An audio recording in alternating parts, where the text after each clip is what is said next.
आपण पाहत आहात BCCN न्यूज. नमाज पठण करण्यावरून एकाच समाजातील 2 गटात हाणामारी. दोन्ही गटातील 8 जण जखमी, 3 जणांची प्रकृती गंभीर. बुलढाणा शहरातील घटना. बुलढाणा शहराच्या इक्बाल चौक परिसरात असलेल्या जामा मस्जिदमध्ये नमाज पठण करणारे मौलवी यांना बदलण्यावरून मुस्लिम समाजातील 2 गटात बरेच दिवसापासून वाद सुरू होता.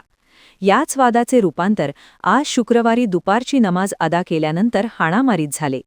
यामध्ये दोन्ही गटातील 8 जण जखमी झाले असून 3 जणांची प्रकृती गंभीर असल्याची माहिती मिळत आहे.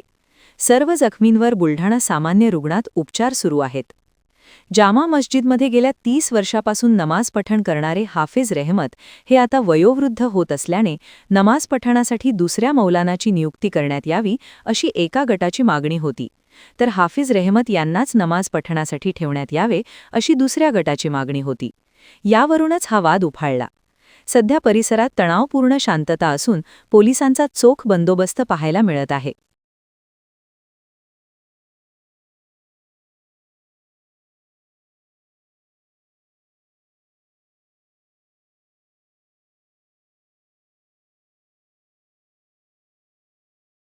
पुण्यात फ्लॅट घ्यायचाय, पण कुठे घ्यायचा, कसा घ्यायचा, कुणावर विश्वास ठेवायचा? फसवणूक तर होणार नाही ना?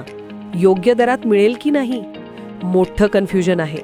चला तर मग सर्व कन्फ्युजन दूर करण्यासाठी संपर्क साधूयात सारंग अहेर यांच्या रेरा रजिस्टर्ड ड्रीमोरा रियालिटीशी. संपर्क सारंग सुधाकर अहेर, ड्रीमोरा रियालिटी. मोबाईल नंबर 82 83 93 91 91 आणि 62 62 90 910.